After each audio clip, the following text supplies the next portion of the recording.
Good morning, boys and girls. Once again, it's me against the NAMM show here in Anaheim.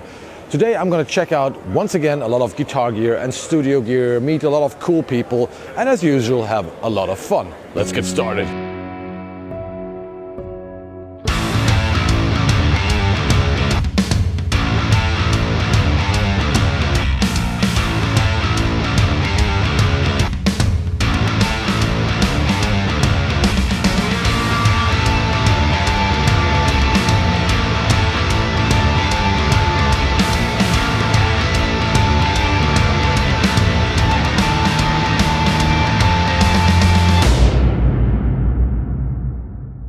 And once again, I've got some good news for you, boys and girls.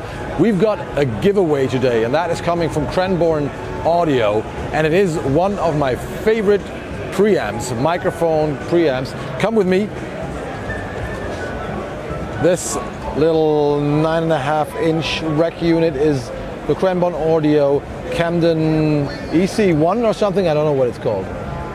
But it is the exact same preamp that I have in my 500 rack, and it sounds amazing. The cool thing is, it can go from extremely clean if you don't use this Mojo feature, but you can also add like 2 different flavors of analog distortion or whatever it is. Really cool, versatile preamp. But this one goes even further. That's what Jean just told me. It has a mastering grade headphone amp built in. That's the one that I have in my CRANBORNE rack. It sounds fantastic. And that means if you're tracking vocals, for example, you can have a latency-free mix. You know, you can blend. It has a stereo DAW input, so you can blend your playback with your microphone signal, and yeah, without any additional latency. You can win it. All you gotta do is, first, you subscribe to this channel.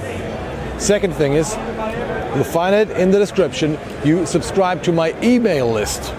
Give me your email, sell your soul to the devil, and in 1 week, I will announce the winner, right? So if you're on my email list already, you are also entering this little contest. Isn't that amazing? Yes, it is. So, win a Camden preamp from CRANBORNE Audio.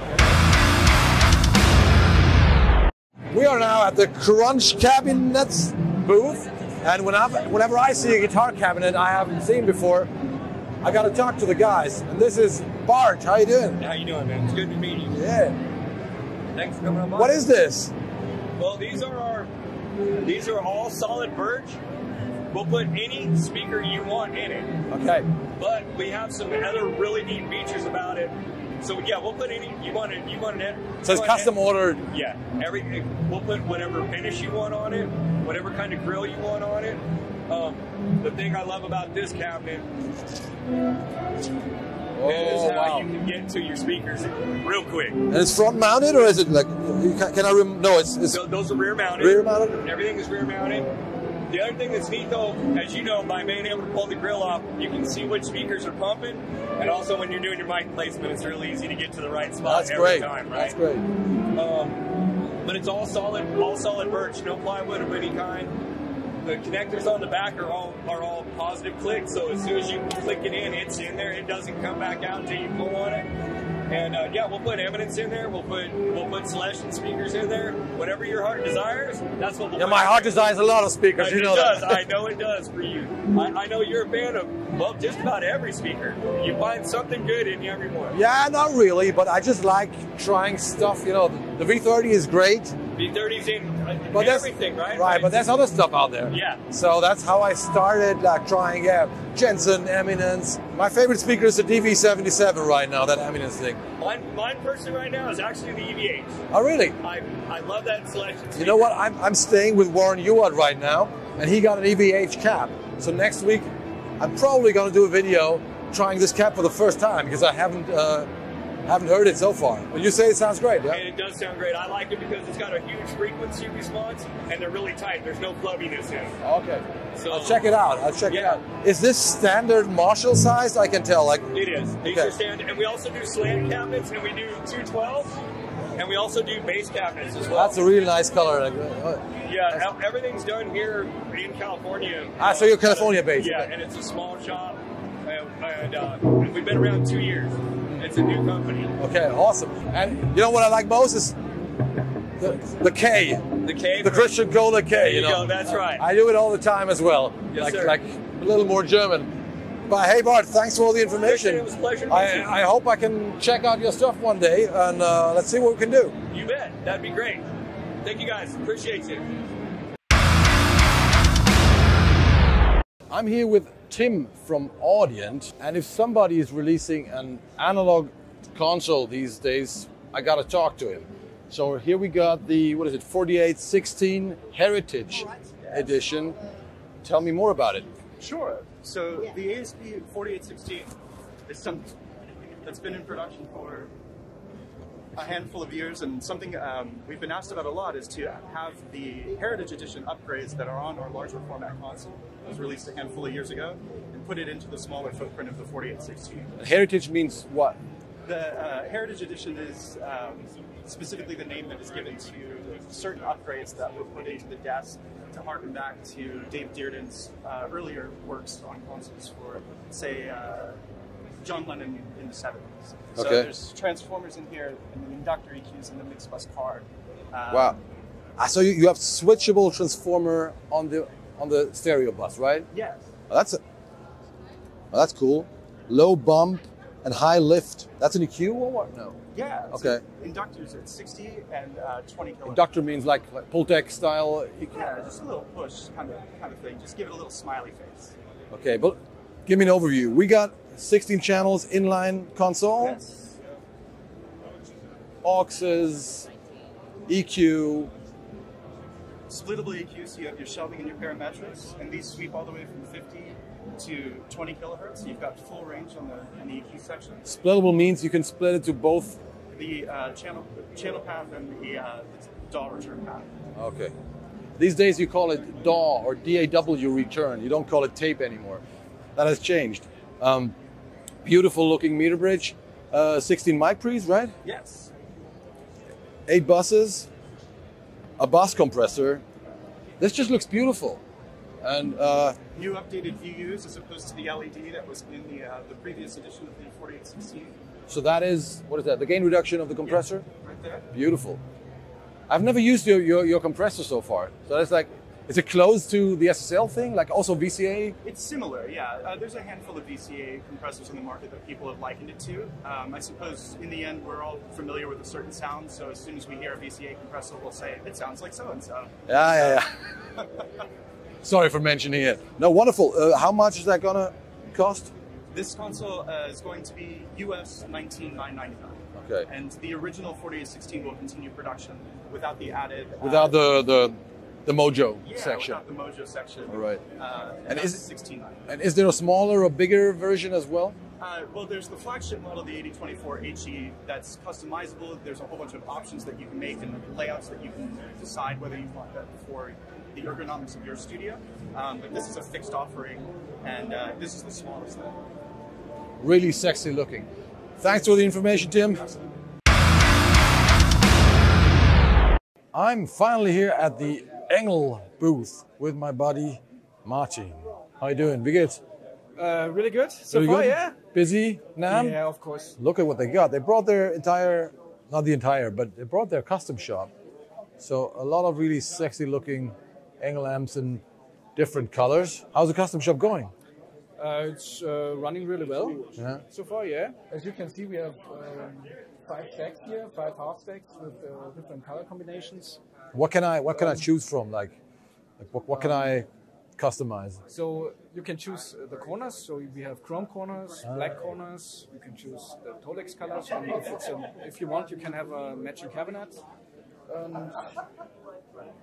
Nice colors. I love that. What is it? Yeah, green, greenish thing. Yeah, I love the purple. For example, you have green illumination or red illumination, or the blue one here behind with the white Savage. Yeah, that's cool. Oh, looks really cool. Yeah, I really got to check out the Engl Amps because I have a Savage and really love it. Yeah. But you got so many different high gain amps. We already talked about it when we met last year.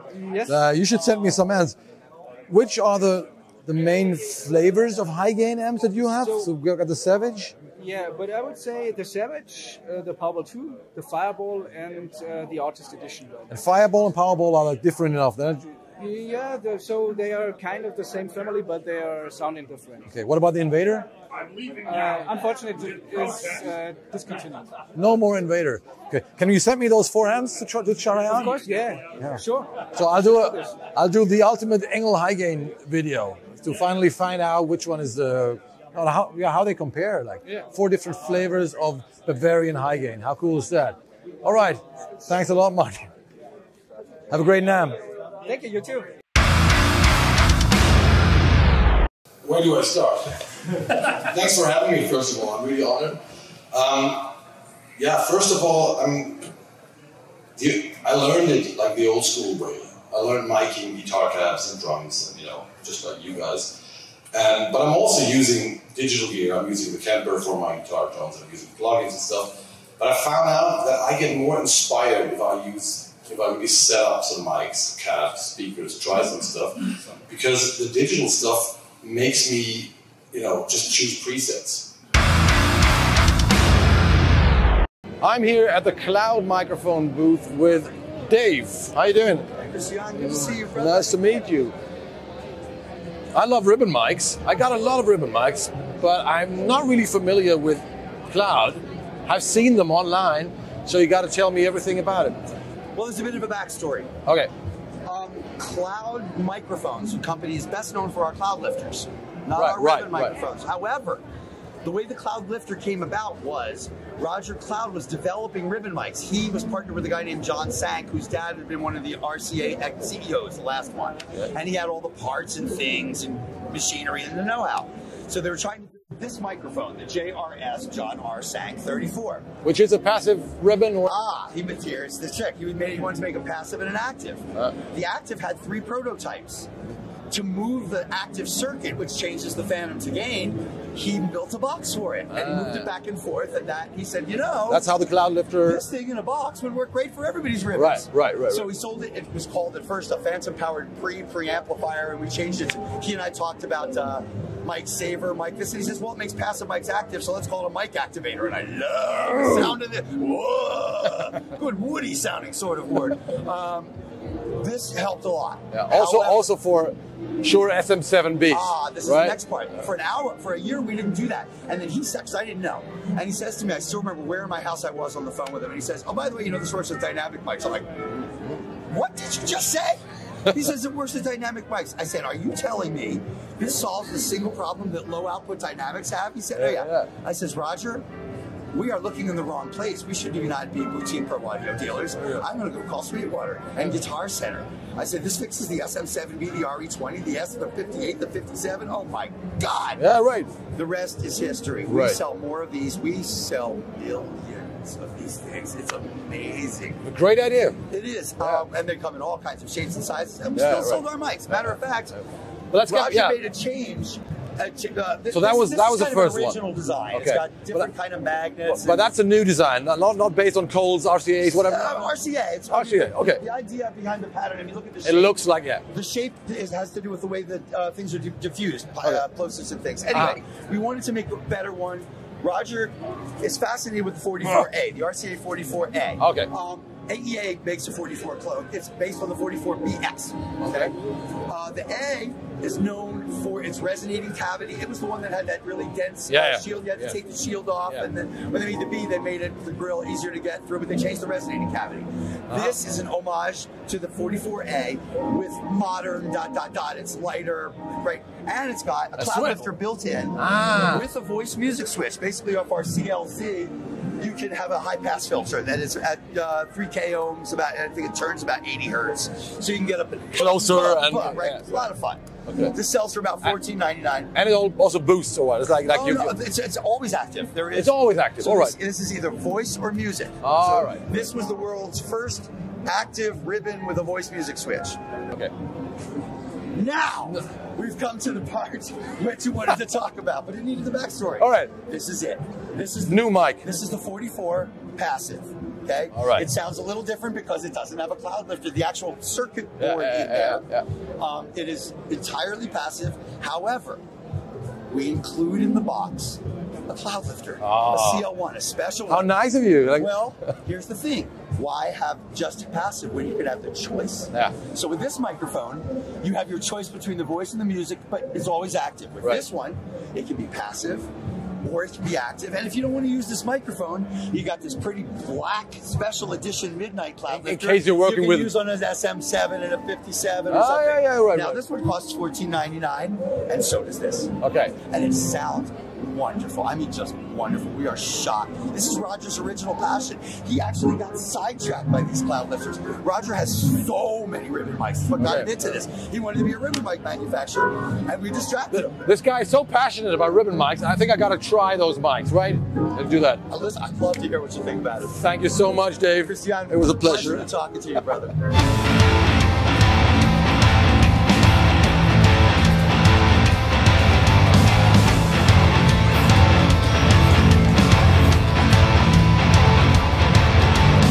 Hello, boys and girls. Here we are with Martins from Sonarworks, and you know, you guys know that I have just started using and abusing Sonarworks, and I kind of expected it to suck, but it actually sounded damn good in my new control room. I even expected me to only use it on the low end, but it actually sounded pretty good everywhere, which means those guys are doing a great job. How you doing? Thank you. Nice to meet you. We're doing good, obviously. Yeah, no. We like building products that help people. No, I was impressed. So far, I had just been doing manual EQing in my other rooms, which also works. Yes. Measuring with Room EQ Wizard, then adjusting, measuring. But this was way more idiot-proof. And it also covers a wider sweet spot. Right. So it's really kind of like, obviously, we're not the only tool for measuring and correcting rooms, but what we're really focusing on is two things. One is we really want to enable anyone to be able to calibrate their room without necessarily geeking out about it. Like people who want to just create music and have their rooms sound as good as possible. So we're really trying to build the product simple. But then the other thing is the way our technology works, and because of the microphone location and the area measurement, it really drives consistency in measurements. Like without reading manual, you would do the measurement, I would do the measurement, he would do the measurement in another room. We would end up with very similar method of the measurement. Idiot-proof, that's what I call idiot-proof. But thus the sound becomes really like close between those rooms. So you really establish like a reference sound standard. Yeah.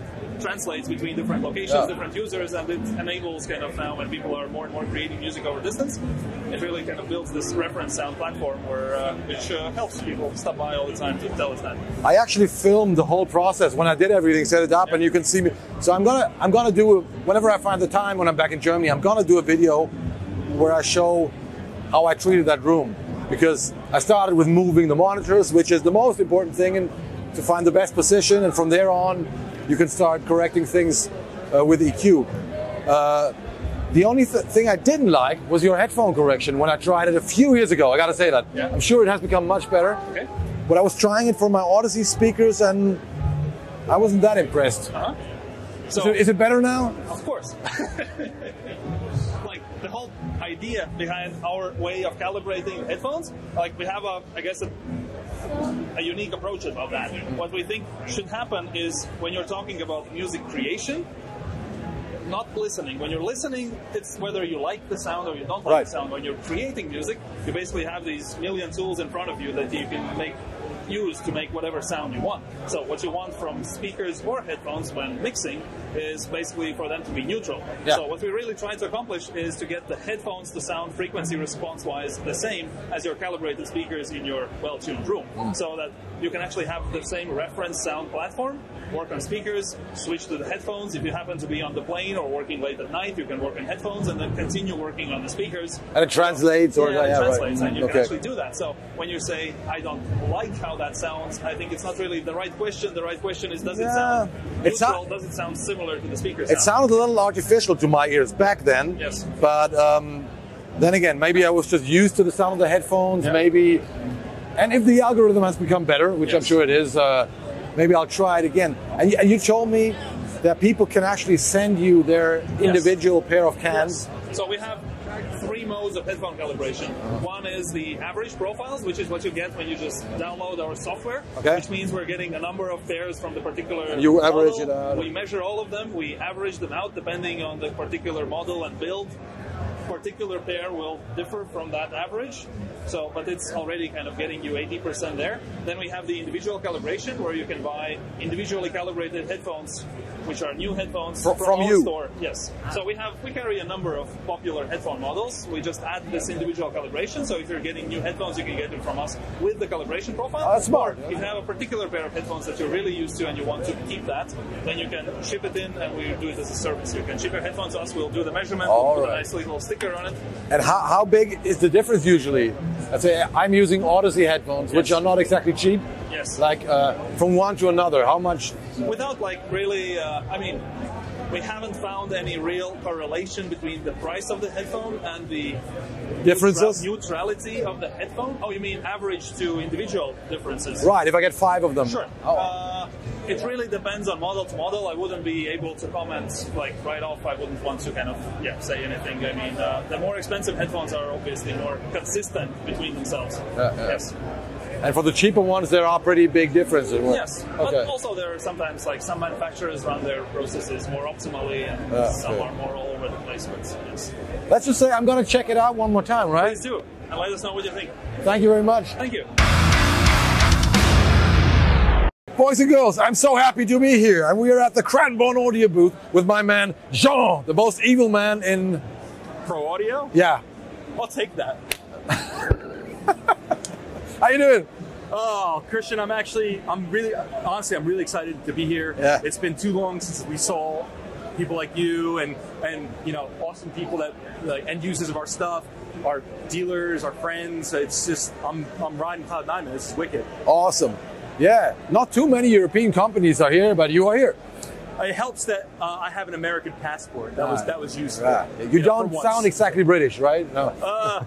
They're trying to wear me down, Kristian, but I'm too strong-willed for that. I'm too strong-willed. So if you don't know CRANBORNE Audio, you know, right? I'm using a lot of their stuff. Shut up.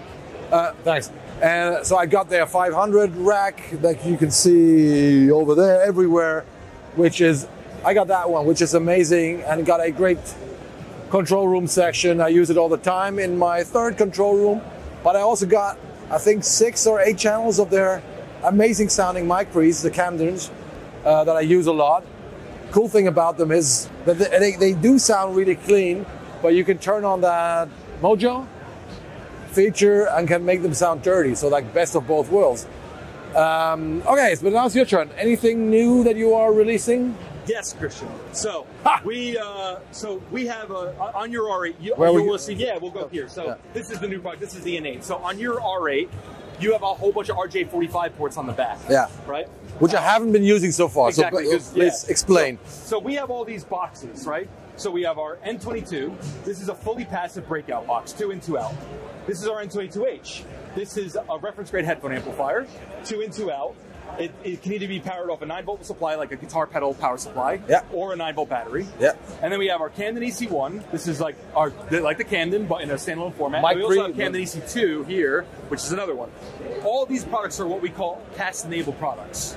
So with your R8, with one cable, you could send audio to those boxes and also get audio back from those boxes. All right. 4 channels with one cable, and with better crosstalk, better signal quality, and longer distances than you can with XLR cables.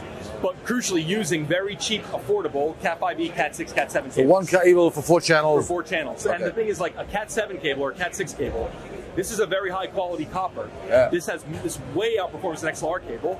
It costs nothing. And they cost nothing. Yeah, they're made in the trillions. You know what I mean? So we can never do anything straightforward, Kristian, as you know. We always have to do something slightly different. Yeah. So we thought, hey, why don't we turn a Cat7 cable into an analog audio snake? It sounded like a good idea. Yeah. And so we made Cast. Woo. So, so say no to cable clutter, say hello to Cast. So you have an R8, other people might have a 508 AT, and that is like a Cast host. But what's exciting is now we have our N8. Okay. So let's say you don't have a 500 R8 or a 508 AT. They're expensive, we understand that. Yeah. Let's say you have a small 2-channel interface or maybe a 4-channel interface, something like that. Well, this is going to be 159 euros, 139 pounds, $149. It's fully passive, and it connects to any interface.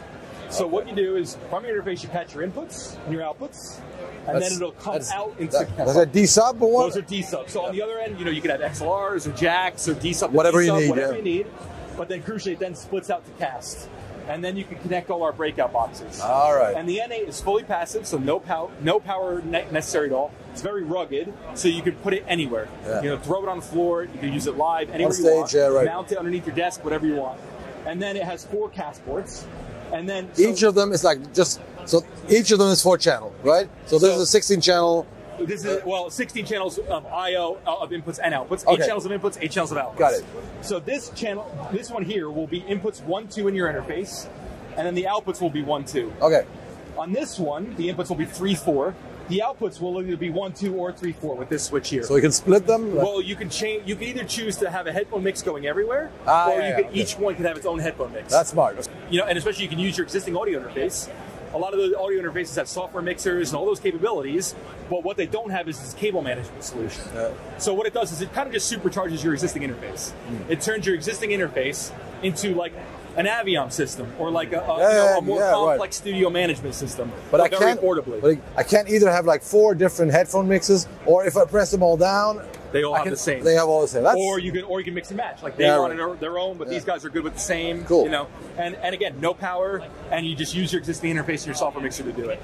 And the key with it, and the whole key of CAST is we want it to be affordable. Yeah. So all our boxes are pretty affordable, especially the N22H. I mean, this is a reference grade headphone amplifier that will outperform a lot of master grade headphone amps. And it's, I think it's like 189 euros. And you can power it off your guitar pedal supply. Wow. That's insane. Okay. You know how we do, Kristian. Ah, yeah. We can't just do something straightforward and simple. We got to make something totally different. And it sounds great. The stuff really sounds great. Also, like, is it the same headphone amp like that one? It is the exact same headphone amp. Oh, that sounds fantastic. You got to be careful with it, right? You got to don't turn it up too much. Yeah, no, great stuff, and I love that guy. First time I meet him. CRANBORNE Audio, everybody. Kohle Keller. Hey there, we're now at the REVV booth, and I'm talking to the amazing Kyle. Nice to see you, dude. Finally, right? So, yeah. And it's my chance to finally talk them into sending me one of their amps, because as you might know, I have been using their pedals in the past in quite a few videos, and really like, especially the red one, which is called, what is it called? That is the G4. The G4, which sounds fantastic straight into a power amp, used in quite a few videos. But I have never checked out your tube amps, and a lot of people, including Warren Ewart, I'm staying at his place right now, cool. like keeps on telling me, you've got to check out that stuff. So, yeah, we should do that, right? We're absolutely going to do that. First, do you want a beer? You have beer? We absolutely have beer. That is the first booth. Oh, how cool is that? I'm going to spend the whole day at the REVV booth tomorrow, pretending to be working here. How cool is that? But I don't know much about your amp. So there's basically one high gain amp, right? One 4-channel, or do you have different? No. We have different. So this is the flagship with all 4 of our original tones that our designer and president Dan Trudeau kind of developed. And then we also have, on your left and right, a more affordable version that's exactly the same, but 3-channel. Pick your favorite high gain. So one is purple and one is red. So that means one is, okay, like G4, just like the pedals. And one is G3. Okay, so that one has all 4. And that's like 3 gain channels, 1 clean channel. Correct. Are you releasing any new stuff? We have a brand new pedal, the signature tilt overdrive for Sean Tubbs. Let me see that one. Okay. Yes, and it's funny. It's he is like a very. Who's that? Because he's not a metal guy, right? Yeah, right, exactly. I only know metal people, so I don't know who that is. He is a big Nashville session guy for over 30 years, just playing on pop and country albums, and so we developed it with that in mind to have like a very nice light overdrive, but he wanted this tilt boost as well, because if you're only using a clean boost, you can get a little bit of flubby when you boost into gain, right? Yeah. So it has a 3-position tight switch on the bottom to roll off. Like a filter? It's a shelf. Yep. Okay. Now, -6 dB, -12 dB, or full bass. All right. On the bottom. Low shelf. Okay. Yep. And then there's a tilt EQ. Just as you tilt it, you get more treble and less bass simultaneously. So Oh, you can wow. really chime up your tone. But I've never seen that. That's also like before you hit the before distortion. gain. Yeah. Yeah, before gain, right. But is it an overdrive pedal or only a filter? So it's two sides. So the boost side is clean gain with those EQ controls. But as this relates to, you know, a metal channel, that sounds really good into a high gain amp. Because I love old Marshalls, right? But if you tube screamer into a Marshall, sometimes you get that. Yeah, exactly. Yeah, right. So without that huge mid bump, you can just tighten up like that 800 low end, and Right. like you're in the magic. Yeah, place. sometimes it's better because sometimes it's better to just use an EQ. Even with Engl Amps and 5150s, it's just a little too honk, honk, honk, honk with the tube screamer. Yeah. I love the tube screamer into a rectifier, for example. That it works.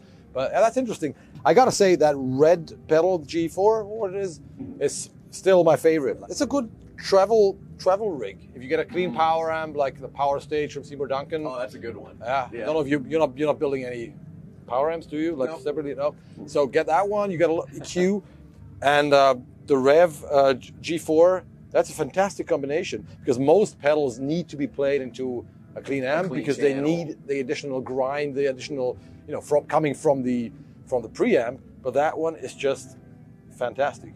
Oh, So thank you. We really appreciate that. I've used it a lot. I even did like one video where I don't know if you've seen that, where I was blending that with a fuzz channel. So I had like a big knob.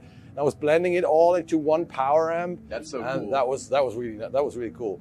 So I love that pedal. But also, because it's a little, you can set a little scoopy, really good with like a Grindstein, you know, HF2 voice. Right. That's my kind of tone. Quad track, In Flames, let's go. You know, Yeah, so right. that's going to sound real nice. And I want to test that thing. You absolutely will. Yeah. Gonna take it to Germany. No, but a couple more beers first. Then we're ready. I'm gonna steal it tomorrow. I'm gonna go here tomorrow, pretend I'm working here, drink all the beer. I know where it is, and then 6 o'clock I'll take that amp back to Germany. Perfect. I'm just kidding. But thanks for all the information. Let's make that happen. You're welcome. We will. Yeah. Absolutely. Thank you, Kristian. Hello, boys and girls. I am at the Tonespeak booth. And that is a totally new, at least for me, a totally new speaker company. It is new. You We've just only been start out for a couple of years. So that's amazing. I mean, you guys know that I've been doing a lot of speaker videos, and I'm always interested in finding new cool speakers, new cool guitar tones. You know, I'm a metal guy. You are? Yeah, high gain, chuga metal tones. I love it. Yeah, so I love the Vintage 30, which has been the standard in metal for the last 20 years, but I'm always looking for alternatives to that kind of sound. So what you got? So I would point you to the Liverpool. This is our version of something that's more Vintage 30-esque. Okay. If you're looking for something that's more like a greenback sound, I would point you to the Birmingham. That's my favorite. It gets a little bit lower. It's maybe a little bit more of a loose low as compared to the V30, but I like that kind of thing. Yeah. And if you're looking for something higher power that's kind of a mix of the two, the Manchester would be a great option for you. All right. So those are the British voice speakers, so to say? Right. Okay. For Americans, we got the Austin and the New Orleans. Those are both 50-watt speakers. The Austin pairs well with any Fender amp. I feel like it's got a great frequency band. It's not going to highlight any part of the frequency spectrum too much. Okay. It just lets it, I think, breathe. Okay. And those are all ceramic magnets, like Yes, old sir. school, right? And where do you build them? We make them in Minnesota. Awesome. And don't know, there's some ex-Eminence people. Am I allowed to ask that? Yeah. So a couple guys from Eminence, they with the scale that Eminence works at, they had a couple of things that they wanted to tweak, and you know, they've worked for many years, and they've had these. And Eminence is a great company, as we all know. Yeah. So they felt like they needed to go and do exactly what they've always wanted to with a speaker company, right. and this is kind of the spin-off, and they've reached out to Dan, I believe, who has a lot of experience in the pro audio. Yeah. So the two powers came together, and this is what we have today. When did you start? Like, I don't know exactly when. It's only been like a couple of years. okay, awesome. Now you better send me some of those speakers, because there's nothing more interesting than checking out new speakers, and I'm doing a lot of videos about speakers, so I really gotta looking forward to checking them out. Thanks a lot, man. My pleasure. Nice meeting you, Kristian. Boys and girls, I'm here at the Amphion booth with my man Anssi from Finland, the boss. No, not really. No, Not really? I'm the glue. I'm the glue, yeah, okay. But yeah, so he holds everything together, and he came up with those wonderful sounding speakers. You all know I got a pair of 215 in my main control room, and I really love them. But I could use a subwoofer, or it's not a real subwoofer, right? It's an extension or something? Yeah, we don't like to use the name subwoofer because subwoofers generally tend to cause as many problems as... That's why I don't Normally have one. the guys with who know what they're doing don't like subs. Yeah. And that's why we are talking about either an extension, the bass system. It's a little play on words. Of course, the low energy creates a bass for your house, your music. It can be a bass where the speaker is sitting on, and it kind of sounds like that stuff what the sub is doing as well. So you got two systems, right? So one is a stereo system, so to say? Both are stereo. We are strong believers that you need to keep stereo information all the way down. Okay. So, and you're not cutting or are you cutting the satellites? No. Well. I mean, we should really think about these two systems. The bass 225 and the flex bass 25. Let's start with this one. Yes. So this is the big one, right? That's the larger one. So instead of thinking these as subs or extension systems, we should think of these as a way to turn a two-way speaker into a three-way full range. So what it does, it does create a crossover, which you can adjust 40, 60, 80, 100 hertz. And yes, in that sense, they do cut or let's say move the heavy lifting from the fast monitor part to a larger heavy strap. Which makes them sound more precise, or like because... Sorry? Which makes the satellite sound more precise because they have to do less of the... Yes, it does. It does a couple of things. First of all, of course, obviously, it adds extension. Secondly, you get a quick, better quality bass, but also what people don't think about, you also get more clarity to the mid-range. That's what I mean. Because of the intermodulation distortion gets minimized, and it's really quite interesting how it works. And it's easy to install. Because installing subwoofers, getting everything right with the room acoustics, with the phase, everything is difficult. And in most cases, it still sounded artificial to me, like having the bass somewhere. So that's why I have never installed a subwoofer, because I never got it right. It always fell a little. That's true, and basement is hard, and also they tend to veil the mid-range and call all kinds of issues. And therefore, of course, we kind of wanted to create a solution that, as you said, is easy to install. You find the correct placement for your monitors. Yes, always in phase, always in... And they kind of act as a stand for that. So, and there ain't a face button to get wrong on these. So, I think I got to check them out. That's something that was on my list, but I'm just too busy. But I would love to extend my 215s. They could go a little lower. Thanks for the information, Anssi. Thank you very much for having us. So here we are in a booth, like inside a booth at the Audeze booth. And as you might know, Audeze are my favorite headphones. I have, I think, 4 pair of Audeze headphones in the studio. Got 3 pair of LCD2. Mainly because they have the most extended yet linear low end. And that is what I recommend, especially if your room acoustics are not perfect, if you're, double check your mixes on Audeze headphones and you know how the low end sounds. And today I'm here with Peter from Audeze. Just to tell you how much I like your headphones for checking the low end. The LCD2 are voiced a little warmer, I guess. So for mixing, if you want to mix on them, you've got to know that, because like the upper mid-range, it sounds fantastic. Makes everything just sound lush and warm. Right. But for mixing, it might be not that linear in the upper mid-range. The low end is fantastic. But you got something new to offer, is that correct? Yeah, we have something new to offer. So this headphone, the MM500, was designed in collaboration with 11-time Grammy Award-winning mix engineer Manny Marroquin. And it's designed specifically to be the ultimate mixing headphone that is basically like having a recording studio that you can take with you anywhere you go. So it is our most linear, flat, neutral sounding headphone. It doesn't add any extra hype to the sound in any frequency, such that you can mix on it and be confident that you're not going to have any dead spots in your mix where you were trying to compensate for inaccuracies in the headphone. That is so cool. That is exactly what I need. I gotta test those because that is so cool.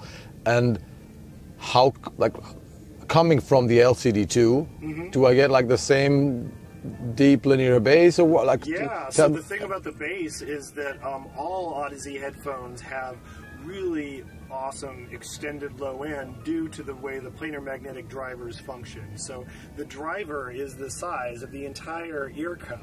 It occupies that entire space. It's a big flat driver that the magnets pull and push back and forth like a wall. So it just pulls this whole wall of air towards your head, and that's what gives you that, some of that bone conduction, that feeling of deep bass that most headphones don't produce. So all of our headphones do that. Let me just say, like, I have never heard anything like this before. We're not talking about a boomy, fake low end that a lot of headphones give you. It's like really linear, really nice, and really wonderful. And like technically, what's the difference like between something like the LCD2 or your hi-fi headphones and the Pro version? Well, some things that are new on this headphone. So it uses mostly all new construction that's derived from this flagship LCD5 headphone to lower the weight, because we know people have often thought Audeze headphones were really heavy, and so we've done all we can to really get the weight a lot more manageable. Part of that was moving to a planar magnetic driver that has the magnets only on one side of the driver instead of two sides, because magnets are really heavy. Well, a side benefit of that is that there are fewer magnet elements in the way to block the sound from moving through the driver into your ear. All right. And that is partially responsible for some of the increased clarity and detail that you get on these headphones as well. And then, of course, we've got a lot of great pieces here, like these, machined aluminum bits here that just have these really nice fine details, and the spring steel headband that's, super durable and that, conforms really well, the nice, genuine leather. So, all the premium components that we really like to use that, make Audeze headphones the high-end pieces that they are. And that makes it even better because guess what? I got 2 pairs of Audeze headphones with me here in the States. So I took them with LCD2s, took them with me here so I can edit my videos and mix my videos. And that's exactly what this is for. Right, but it's still like bulky and big and heavy, so this looks like it's going to be the perfect solution. Yeah, the slimmer, lighter, new version, Yeah, I want one. Yeah, well, they're available now. And, what's the price? $16.99 in the U.S., and the first shipments are due in about 8 weeks. Awesome. Thanks for the information, Peter. All right, thanks so much. Look who I just met. This guy has a beanie, tattoos, a beard, and he's into guitar speakers, aren't you? Yes. This is Ulf from Sverige, from Sweden. Cheers, guys. And he's the guy behind the HOBOREC YouTube channel, right? Yes. So you better check him out. He's cool. There's a link below to his YouTube channel. Thank you very much. So we are here with Dynaudio Acoustics from Denmark. And as you might know, I've been working on Dynaudio speakers for a long time. And we actually have, in my second controller, we still have 1 pair of the classic, what they call BM6 Mark I speakers. Great sounding speakers. Designed by Andy Munro, right? Back in the days. Yep. Yeah. And 2 months ago, I worked in the studio, by the way, with a big M4 in Czech Republic. And the whole room was designed by Andy, and also with the M4 speakers. And you just sent them new woofers, by the way. So they had to install new woofers, and insane sounding, great sounding system. So I really love Dynaudio. And great to meet you, Stephen. Nice to meet you. And you designed the new speakers, that is correct? The new Yes, yeah, I'm the chief acoustic engineer. So you're the new Andy Munro, so to say? We still work with Munro, actually. Oh, really? Yeah, yeah. Okay. We have quite a dialogue about stuff that they're doing and how we interact with each other. Awesome. So that's, awesome. That's quite... And you're still making the old... No, you're making the old ones again, right? We never stopped making them. Oh, really? Yeah. I thought when you were TC owned, wasn't there like a... TC used to distribute us. Oh, okay. Yeah, right. yeah. So when they got bought by Music Group, then... That was okay. Yeah, yeah. So you never stopped making them, okay. So people still ask for them? Or like... Yeah, we've slimmed down some of the models, so we don't sell the whole BM range. We just sell the BM5, the BM6A, and the BM15A. That's the 8-inch, the bigger one here. Yeah. So they're the ones that everybody knows. Yeah. You know, when you know the speaker, it's kind of hard to replace it. That's right. Yeah, right. And this is the new flagship, right? Or this series? What is the series called? Yeah. So this is the core flagship, and here at NAMM we've got 7.1.4, and we've got all the core speakers used in our system. Wow. So the left, center, right is a core 59 with a subwoofer extending it. So this is the left channel and the center channel and the right channel. They cross over at 80 hertz. It's all set in the speaker, so you just flick some switches and it's done. And then you can shift the tweeter, right? So that's the same. You can move it all around. That's so you can cool. Get the right position for your room. Get it at ear level. Awesome. Get the woofer in the right place to help with your bass and your modal problems. And now the mother of all questions for me is, how does it sound compared to the classic?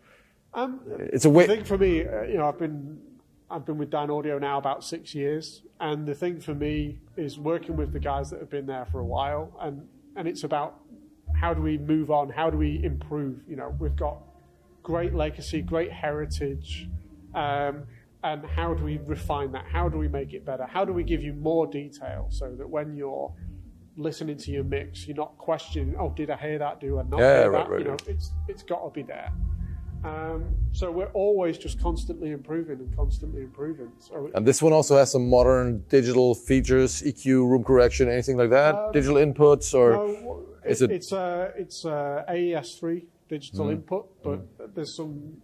We tried to make it more accessible because the Air series had a lot of a lot of features in there, and a lot bells of people and whistles ended up just not using it, or just putting it into factory reset and leaving it. So what we thought we'd do with the core is we just give you some switches on the back. So if it's near a wall, you put the wall switch in. If it's in on the the console or the console, desk those switch. right. So it's nice and simple for the user to use. If you want to go serious, you know, you're going to have something like this. We've got good friends in Denmark, DAD. That's good stuff. Yeah. That's good stuff. Digital Audio Denmark, really great sounding converters. Yeah. And we don't actually use any of the converters right now. We're running everything digital. Okay. Using Dante from the MacBook. It's got what they call the SPQ card. So in there you can do gain, delay, EQ. So you can do all the room stuff in there. Right, got it. And when you get to the bigger systems like now, you're going to be using an interface like this or the Matrix or something from merging, you know, and all those interfaces have all that features. So right. Why why put it in them? Yeah, got it. I was never a fan of that. I was same guy, like simply not using it. I like maybe having a filter so I can adjust the tweeter or like the simple stuff, you know. I mean, we got tilt filters and things like that, so you can just click, and they're quite subtle what they do, but they make a big impact. So this one just sounds, that's what you're saying, more detailed like than the old ones? Yeah. One of the big things we're known for is that lack of fatigue. Oh yeah, absolutely. So that's very, very paramount for us. But then, which is mainly it's the soft dome tweeter and the MSP as well. And the way I describe my job is it's I'm like a window cleaner. So when you build a loudspeaker, you put lots and lots of panes of glass. You know, your converters, your amplifiers, your drivers, your cabinets, they all become panes of glass that you have to look through when we're listening. You know, instead of listening, we're looking through. And my job is to decide whether the glass needs to be there. So sometimes we can say, well, let's get rid of that pane of glass. We don't need it. Yeah. And then the rest of the time is make sure it stays as clean as possible. Exactly. Okay. So it's the least distorted and the most clear picture sonically. And that's what we're constantly improving. Every time we develop a new speaker, we're giving you a clearer picture.